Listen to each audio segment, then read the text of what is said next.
Welcome to The Explainer. Look, if you've ever tried to write a story, you've definitely asked yourself this one simple question.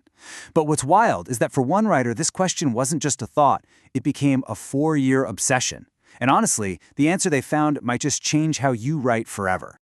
All right, here it is. The question that haunts pretty much every new writer out there. How many scenes should I have in my first draft? Is there some magic number, some secret formula that's going to make my story perfect?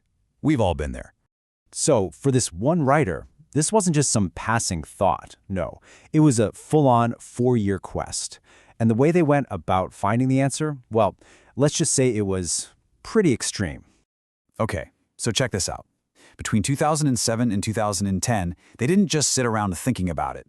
They actually turned their writing desk into a laboratory.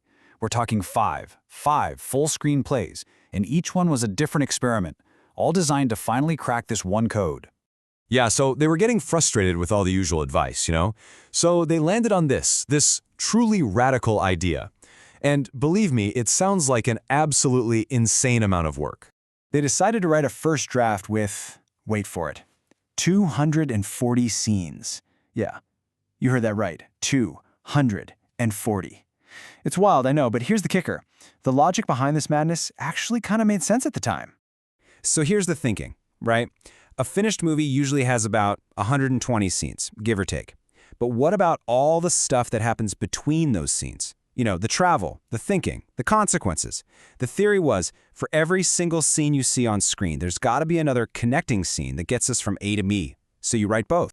The plan was, well, it was simple but brutal. Basically, build the entire bridge, right?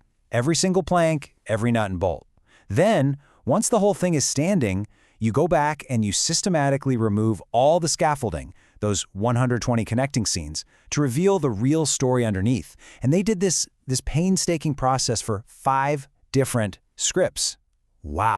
Okay, so after years of this super intense process, writing thousands upon thousands of scenes, the big aha moment finally hits, and it's a total game changer. Turns out, the answer wasn't about the scenes you write, it was all about the scenes you don't.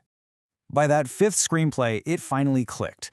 The real power of those connecting scenes wasn't actually in writing them down and then hitting the delete key. No, it was something much deeper, something you can't even see on the page. And here's the big breakthrough. Those extra 120 scenes, they don't need to exist on the page at all. Not a single one.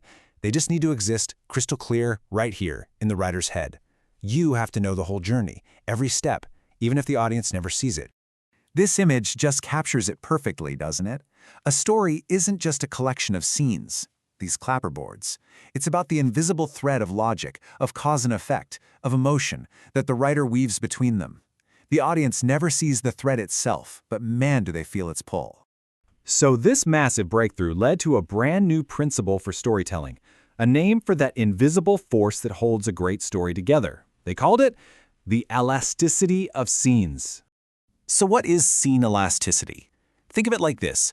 The scenes you actually write are held in place by the tension of the story you don't see. That unseen story is like a powerful, invisible elastic band stretching between your scenes. It's what gives them strength, connection, and ultimately meaning. And once you get this, really get it, it becomes the ultimate shortcut. That whole grueling 240-scene experiment, you don't need it anymore. By just deeply understanding the story between your scenes, you can jump right into writing a lean, mean, powerful draft from the get-go. So let's just boil this all down, shall we? First off, forget about the number of scenes. It's not about quantity. It's all about that invisible story, that connective tissue. When you, the writer, know what's happening in the white space, you create this incredible narrative strength. And here's the cool part. That strength allows your audience to fill in the gaps all by themselves. They just get it. And that really leaves us with one final crucial question to ask of your own work. Go on, pick any 2 scenes in your script that sit next to each other. Now ask yourself, what is hidden between them? What's the unspoken journey your character takes to get from the end of one scene to the beginning of the next? Seriously, knowing that answer, that's the key to everything.